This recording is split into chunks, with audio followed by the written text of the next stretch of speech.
መልኳን በማየት ብቻ በአካባቢዋ ያሉት ሰዎች በሙሉ ምን አይነት የተባረከች ዝምተኛ ልጅ ነች እያሉ ያወድሷት ነበር። ፀጉር አያያዟ፣ የ9ኛ ክፍል ተማሪ መሆኗ፣ መነጽር ማድረጓ ምንም የማታውቅ አንድ ፍሬ ልጅ ሊያስመስላት ይችላል። ከዛሬ 3 ዓመት በፊት ግን ፖሊሶች መሃል አስፓልት ላይ ይዘዋት ያገኙባት ነገር ድፍን ሀገሪቷን ነበር ያነጋገረው። የዛሬው ታሪካችን የሰው ልጅ አእምሮ ገና በለጋነቱ እንኳን እስከ የትኛው የክፋት ጥግ ድረስ ሊያስብ እንደሚችል ያስመለክተናል። ይህ የጃንግ ዩጃንግ የወንጀል ታሪክ ነው። ወደ ዛሬው እውነተኛ ታሪካችን ከማለፋችን በፊት ግን እንደተለመደው ቪዲዮ ላይክ፣ ቻናሉ ሰብስክራይብ በማድረግ ሐሳብ አስተያየታችሁን ኮሜንት ላይ አስቀምጡልኝ። ወደ ታሪኩ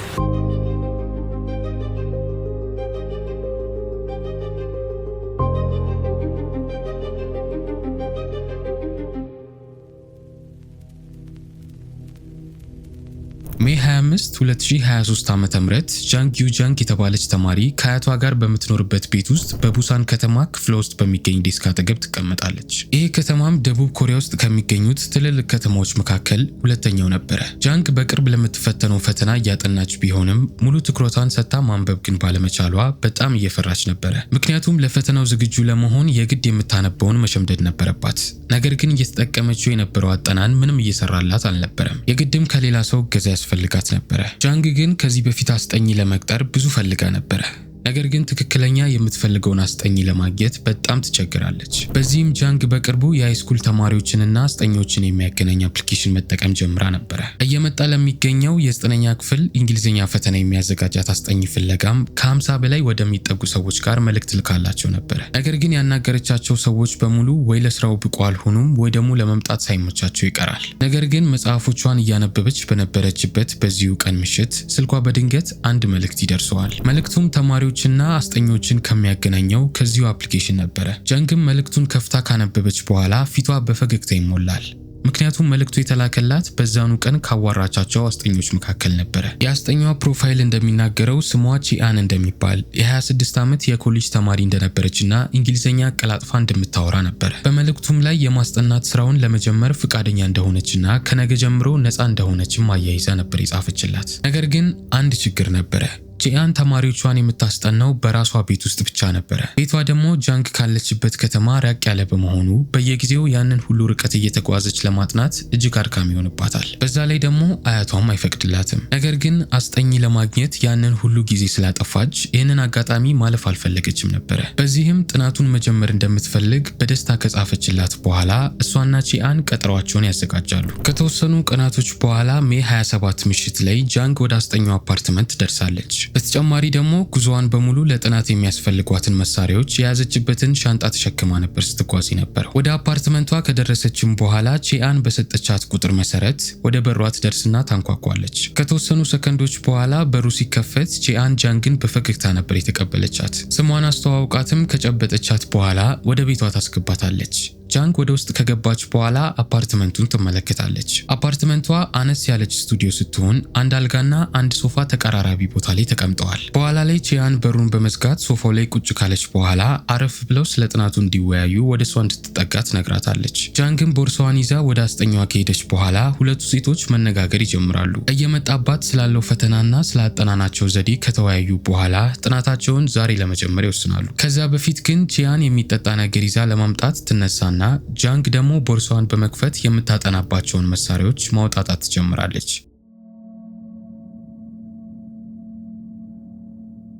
ከተወሰኑ ሰዓታት በኋላ እዛው ከተማ ውስጥ አንድ ባለ ታክሲ ደንበኞችን ፍለጋ ከተማውን ሲዞር ቆይቶ በኋላ ላይ ከአንድ አፓርትመንት መግቢያ አካባቢ እድሜዋ በ20ዎች ውስጥ የምትገኝ ወጣት ቆማ ይመለከታታል። እቺ ወጣትም ተለቅ ያለ ጥቁር ሻንጣ በእጇ የያዘች ሲሆን ወደ ታክሲው እጇን ከፍ በማድረግ ለማስቆም እየሞከረች ነበር። ሹፌሩም መኪናውን ወደ እሷ በማስጠጋት መስኮቱን ወረድ ካደረገው በኋላ ወዴት መሄድ እንደምትፈልግ ይጠይቃታል። እቺ ሴት መሄድ የፈለገችው ወደ ማክዶንግ ወንዝ እንደሆነ ትነግረዋለች። ይሄ መልሷም ሹፌሩን በትንሹ ግራ እንዲጋባ እንዲጋባ ያደረገው ወዲያው ነበረ። ምክንያቱም ይሄ የማክዶንግ ወንዝ በጣም የተገለለ ወንዝ ሲሆን ከከተማው ረዘም ባለ ርቀት ላይ ነበር የሚገኘው። በዚህ ምሽትም እቺን የምታክል ወጣት ወደዛ ቦታ በመሄዷ በትንሹም ቢሆን ለየት ያለ ነገር ነበረ። ቢሆንም ግን ሹፌሩ ይህንን ያክል ርቀት ለመውሰድ ጠቀም ያለ ገንዘብ ማስከፈል እንደሚችል ስለሚያውቅ ስራውን ወዲያው ነበር የተቀበለው። በቀጣይም የኋላውን ኮፈን ከከፈተላት በኋላ ሻንጣዋን እንዲያግዛት ከፈለገች ይጠይቃታል። ነገር ግን ወዲያው እንደማትፈልግ ነበር የነገረችው። በዚህም ሹፌሩ እሺ ብሏት ሻንጣውን አስገብታ እስክትመጣ ድረስ መኪና ውስጥ ገብቶ ይጠብቃታል። ልጅቷ ካስገባችውም በኋላ መኪናውን በማስነሳት ረጅሙን ጉዟቸውን ይጀምራሉ።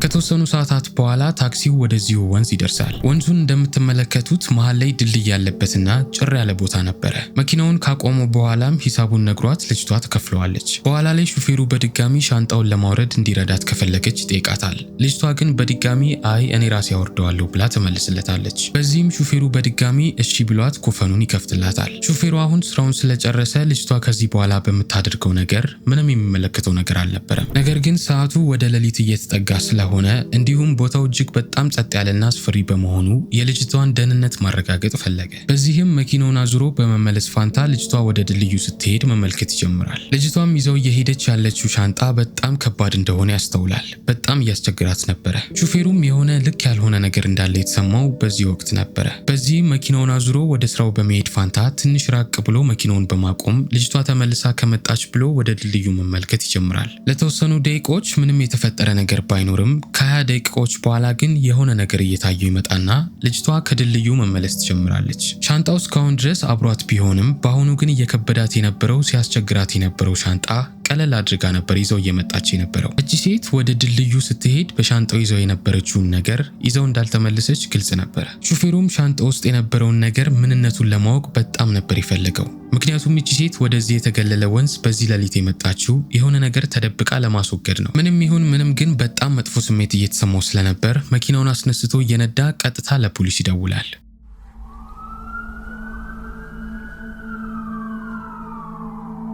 ከተወሰኑ ደቂቆች በኋላ ባለሻንጣዋ ወጣት ወደ ቤቷ የሚመልሳትን ታክሲ ጥበቃ እዛው ድልድይ ላይ ትቆማለች። ከቆይቶች በኋላም የመኪና መብራት ወደ እሷ እየተጠጋ መሆኑን ስትመለከት እጇን ከፍ በማድረግ ታስቆመዋለች። መኪናው ወደ እሷ በደንብ ቀረብ ሲል ግን ታክሲ አለመሆኑን ትመለከታለች። መኪናው የፖሊስ መኪና ነበረ። እሷ የነበረችበት ቦታ ላይ ከቆመ በኋላ ከውስጡ ፖሊስ በመውጣት በዚህ ሌሊት ምን እየሰራች እንደሆነ ይጠይቃታል። ወጣቷ ሴትም እጅግ በተረጋጋ ድምፅ ወደዚህ የመጣችው ቆሻሻ ለመጣል እንደሆነ ትመልስለታለች። ፖሊሱ ግን ከነጭራሹ እያወራች የነበረውን እየሰማት አልነበረም። ይልቁንስ እዛው የነበረውን ትልቅ ሻንጣ በትኩረት እየተመለከተው ውስጡ ምን እንዳለ ማወቅ እንደሚፈልግ ይነግራታል። ይህ ጥያቄም ወጣቷን በጣም ነበር ያርበተበታት። ቢሆንም ግን ድንጋጤዋን ምንም ሳታሳይ ሻንጣውን እንዲከፍተው ትፈቅድለታለች።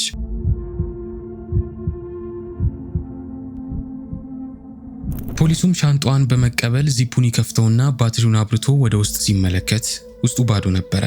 ነገር ግን ሙሉ ሻንጣው በደም ተሸፍኗል። ልጅቷ ግን ሻንጣው ሲከፈት ውስጡ የነበረውን ነገር እንደሚያየው አስቀድማ ስላወቀች ምክንያት አዘጋጅታለት ነበረ። ደረቷን ነፍታ ውስጡ የነበረው ደም የወር አበባዋ እንደነበር ትነግረዋለች። መርማሪው ግን በአስተያየቱ ብቻ እየነገረችው ያለውን ነገር እንዳላመናት ግልጽ ነው። ልጅቷም ህይወቷ በሙሉ ምስቅልቅሉ መውጣት የጀመረው በዚህ ወቅት ነበረ። ምክንያቱም ለወራት ስታጠናለት የነበረውን ፈተና ዛሬ ወድቃለች። ጃንጊው ጃንግ ለካ እሷ እንደምትናገረው ለእንግሊዝኛ ፈተና የምታጠና የ9ኛ ክፍል ተማሪ አልነበረችም። የሃይስኩል ተማሪ እንደሆነች የምታስመስል የ23 ዓመት ወጣት ሴት ነበረች። ወሳኝ ፈተና እያለች ስታወራለት የቆየችውን ፈተና ለራሷ ያዘጋጀችው ፈተና ነበረ። ፈተናው ደግሞ ሰው የመግደል ወንጀል ፈጽማ አለመያዝ ነበረ። ለወራት ስለ ወንጀል አፈጻጸሞችና የወንጀል ታሪኮች ተመስጣ ነበር ስታጠና የቆየችው። በዚህም ጥናቷን በደንብ እንዳጠናች ያክል ሲሰማት የ9ኛ ክፍል ተማሪ በመምሰል ቺያንን የግል አስጠኛዋ አድርጋ ትቀጥራታለች። ነገር ግን ወደ ቺያን አፓርትመንት ስትሄድ በሻንጣዋ የያዘችው መጽሐፎችና ደብተሮችን ሳይሆን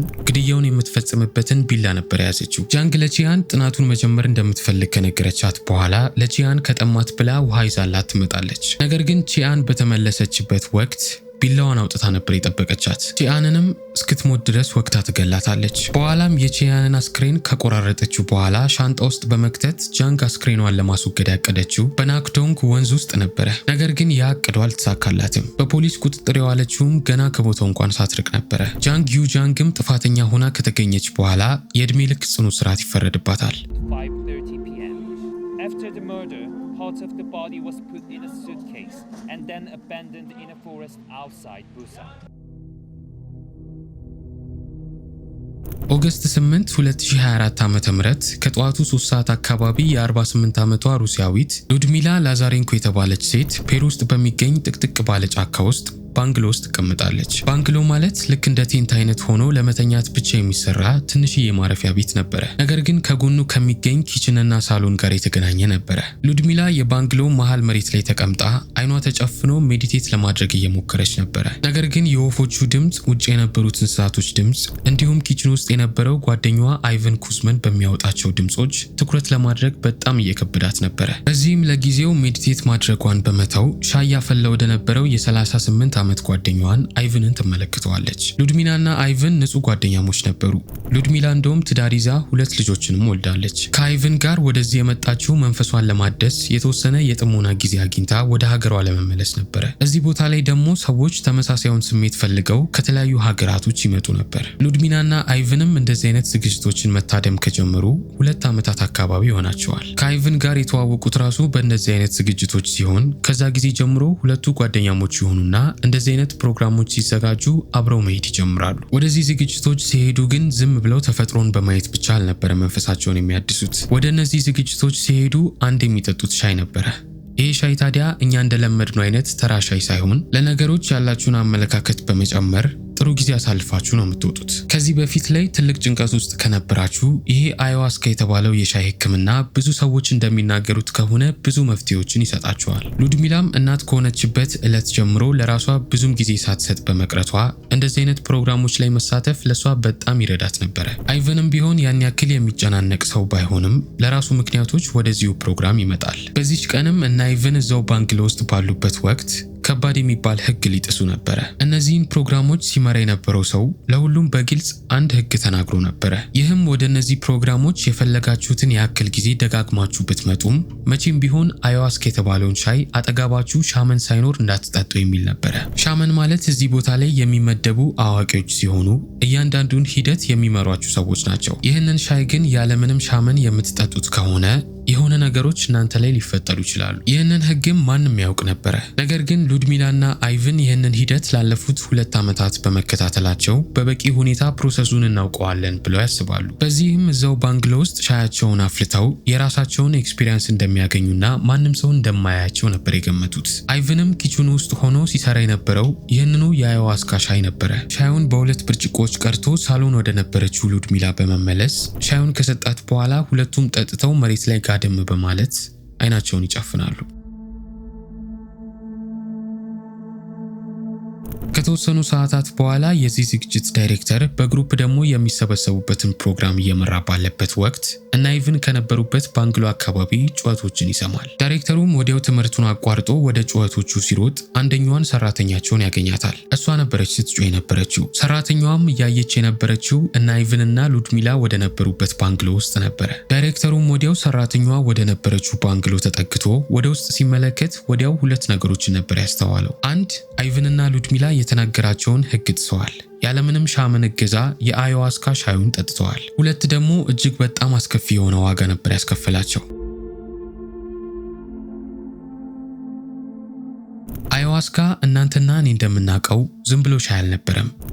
ሌላ ዓለም ውስጥ የሚከታችሁ አነቃቂ ቅጠል ነበረ። ሰዎችም እዚህ ቦታ ድረስ እየመጡ የሚጠጡበት ምክንያት ነገሮችን እንዲሁም ችግሮቻቸውን ሰፋ ባለ እይታ እንዲመለከቱና መፍትሄ እንዲሰጣቸው በመፈለግ ነበረ። አንዳንድ ሰዎች እንደውም መንፈሳቸው ከሰውነታቸው ወጥቶ የራሳቸውን አካል በአይናቸው እንዲያዩ እንደሚያደርጋቸው ራሱ ይናገራሉ። በዚህ አያዋስካ ሻይ ምክንያትም ብዙ ሰዎች ስለ ራሳቸው የነበራቸው አመለካከት ለየት ብሎ እንዲታያቸው አድርጓቸዋል። ነገር ግን በዚህ ሂደት ውስጥ ሻመኖች አብሯችሁ እንዲኖሩ የተደረገበት ምክንያት ለገዛ ደህንነት ታችሁ ሲባል ነው። ምክንያቱም አያዋስካ አንዳንዴ ጥሩ ባልሆነ መንገድም ይመራቸዋል። አይቨንና ሉድሚላ ግን አብሯቸው የሚጠብቃቸው ሻመን ከጎናቸው ባለመኖሩ ሉድሚላ ጥሩ የሚባል ህልም ውስጥ ስትገባ፣ የአይቨን ግን ከሷ በተቃራኒ በጣም መጥፎ ህልም ነበረ። በህልሙ እየታዩ የነበረው ሉድሚላ በመጥፎ መንፈሶች ተይዛ ሲሆን ነፍሷን ማዳን እንዳለበት ይሰማዋል። ሉድሚላን ያዳነበትን መንገድ የብረት ጠርሙስ በማንሳት ደጋግሞ ይደበድባታል። በኋላም ከኪችኑ ቢላ ይዞ በመምጣት ሰውነቷን ማቆራረጥ ይጀምራል። እቺ ሰራተኛ በራቸው ላይ ስትደርስ የጮኸችውም አይቨን በሻዩ ምክንያት አብዶ እየሳቀ የሉድሚላን አስክሬን በየቦታው ተቆራርጦ በመመልከቷ ነበረ። ይሄ የአይቨን ፎቶም የተነሳው ሰራተኛዋ ልክ እንዳየችውና የሉድሚላ የሰውነት አካላቶች ፎቶግራፎች ክፍል ውስጥ በየቦታው ተበታትነው በመመልከቷ ነበረ። እንደምትመለከቱትም የአያዋስካ ተጽዕኖ እስካሁን ድረስ አልለቀቀውም። አይቨን ከአያዋስካው ህልም እንደነቃ ስለፈጸመው ነገር በሙሉ ይናዘዛል። በቁጥጥር ስር ከዋለም በኋላ እስከዚሁ ሰዓት ድረስ በፔሩ እስር ቤት ውስጥ ይገኛል።